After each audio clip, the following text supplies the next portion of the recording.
Hi, Nancy. Hey, Shane. If you could migrate somewhere for the winter, where would you go? Specifically for the winter, because I'd probably rather migrate for the summer, to be honest. That's a good point. Yeah, summer here in D.C. In the summer in D.C., I would like to migrate to the mountains somewhere, so it would be nice and cool. What, any geographic region? I mean, like in Colorado or something like that. Wouldn't that be nice? I mean, winter fine, but like summer here is so brutal. Yeah, that's actually a great point. So I hate the summers here. I hate the warm. I really do. But I also get kind of just sad in the winter because I want snow. So you'd rather have more snow. I think I'd want more snow, yeah. So I think maybe, I have a great idea. Okay, so let's buy a place in the mountains and we'll just do like our own version of a timeshare. And so I'll take it in the winter and you can take it in the summer. That sounds perfect. And we'll never see each other. Yeah, even perfect. better. That's the best part of it.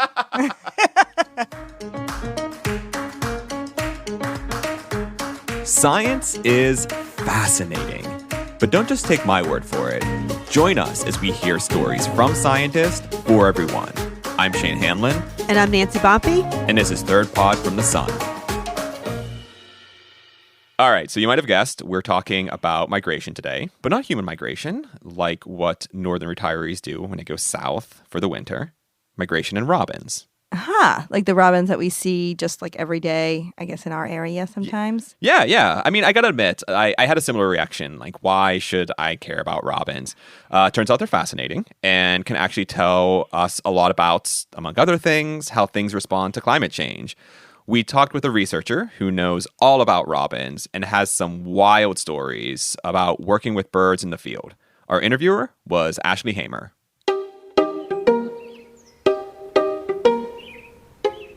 My name is Emily Williams, and I'm currently a PhD student at Georgetown University studying the migration of American robins.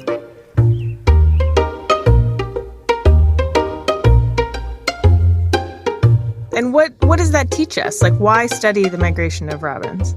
So knowing more generally, like what shapes migration in birds, but because robins are everywhere, they're super flexible. And what we're noticing with our work is that it seems like some populations can modify what they do year to year, depending upon the current conditions. So, for example, we just got data from this bird in Indiana that was basically in Indiana all year long, but in early January this year, it jetted down to Alabama. And if you're in the DC area, you might remember basically the entire eastern half of the states in early January. Up until that point, it was a pretty mild, warm winter. And then suddenly we got this crazy winter storm that covered a lot of the eastern half of the states. And so it's probably likely that bird responded to that and went further south. So studying robins in terms of not only their migration, but trying to figure out how do they deal with environmental change, things like climate change, will be really informative for how other birds and other animals cope with these changes. That's really cool. And you talking about what you study gave me another question. How do you catch a robin? There's a couple of techniques that you can do. The typical technique that we use is called mist netting. And it's a common technique for smaller birds generally. You also use mist netting to catch bats as well. And it's basically this really large net. It's, you can get different size nets, but the typical size is roughly 30 feet in length and stands at about 10 feet tall. How I explain it to people is that the idea is you put it up and you can barely see it. So it's super fine mesh. And ideally, you're putting it in an area that is more shaded and putting it in an area that the bird's likely to fly through and get caught.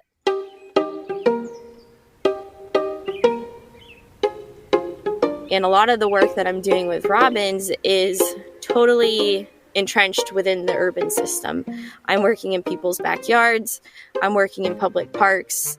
I see random people around my field setup all the time.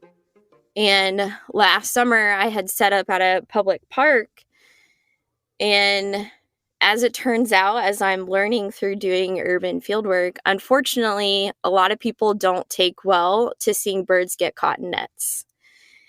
And I think this person just saw the setup, had a pretty immediate emotional, visceral reaction, and just started ripping apart our nets.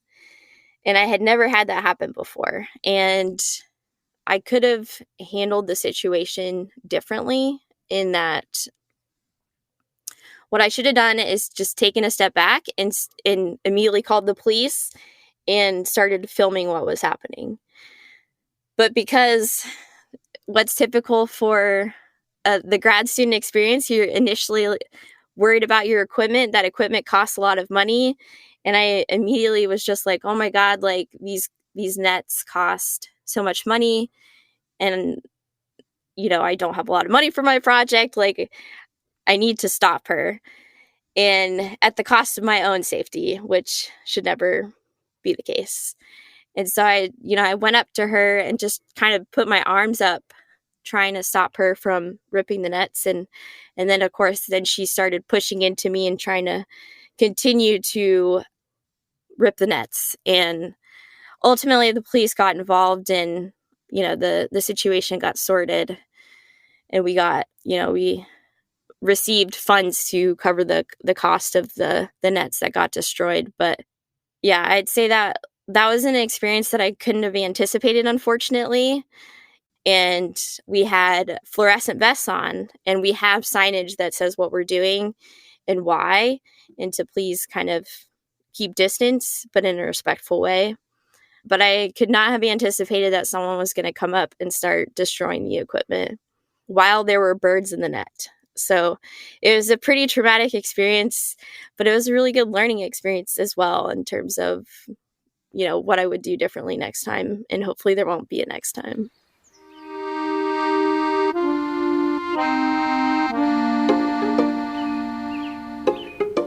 So you just told us a story about something scary that happened in the field. Do you have any funny or fun stories about things that happened in the field? The time that I was in Peru was just like full of so many funny experiences. And in particular, working alongside capuchins all the time. So this experience in Peru, for context, we stayed in tents for 4 months on a wooden platform in the middle of cloud forest. We had all of this food and equipment stored in the rafters of this wooden platform. So the platform itself, our tents were on, but then we had an overhang, and then we stored a lot of our stuff in this overhang. And it was a constant battle with capuchins, which are incredibly smart, from keeping them from getting into our stuff. And we also had this like wooden case that we kept. We had eggs and this butter and this type of bread in there. And we actually would have to keep it locked. So not just like, you know, this wooden case had a lid. And if you close the lid, that wasn't enough to keep the capuchins out. Like, they just open the lid, go in there, and steal your food. And so it was one of those things that each morning, you know, we'd have our breakfast, and whoever was the last one to leave the station had to remember to put everything completely away and lock the wooden case. And of course, you know where this is going. You know, on any number of occasions, someone would forget to put something away. And a fun memory is the butter would be in this like Tupperware with also a lid. And so somebody had put the butter into the wooden case but had not locked it. And, you know, we'd gone out into the forest all day, come back, and we see that it just looks like utter mayhem. Like, the toilet paper had gotten into, and so it looked like somebody had TP'd the whole station. It was just literally on all the surrounding trees, like all over our tents, all over the table. The butter Tupperware was completely licked clean. Wow. You go there to study birds and you got to deal with monkeys. Yeah.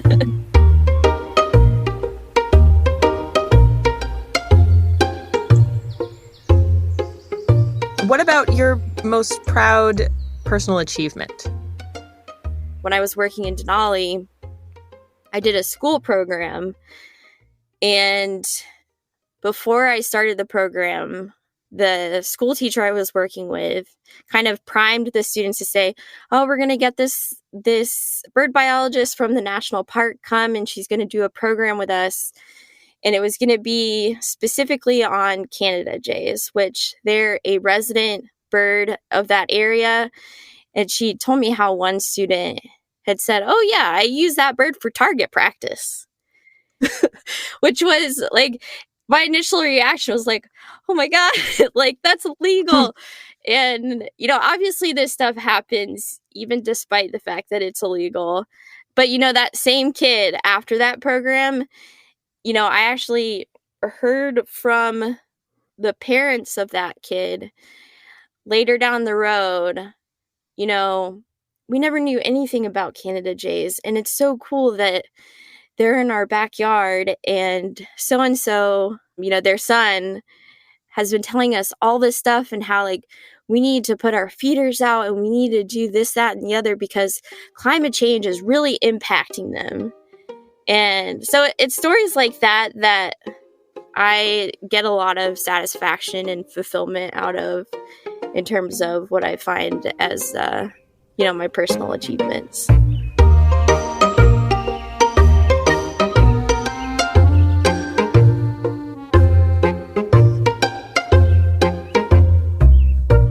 So have you ever changed someone's mind, like about science or conservation or something?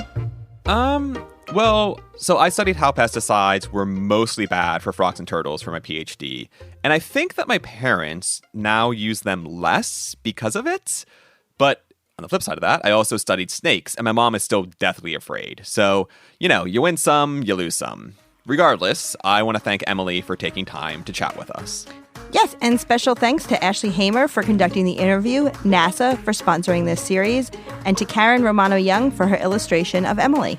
This episode was produced by me, with audio engineering from Collin Warren. We would love to hear your thoughts. Please rate and review this podcast, and you can always find new episodes on your favorite podcasting app or at thirdpodfromthesun.com. Thanks all, and we'll see you next week.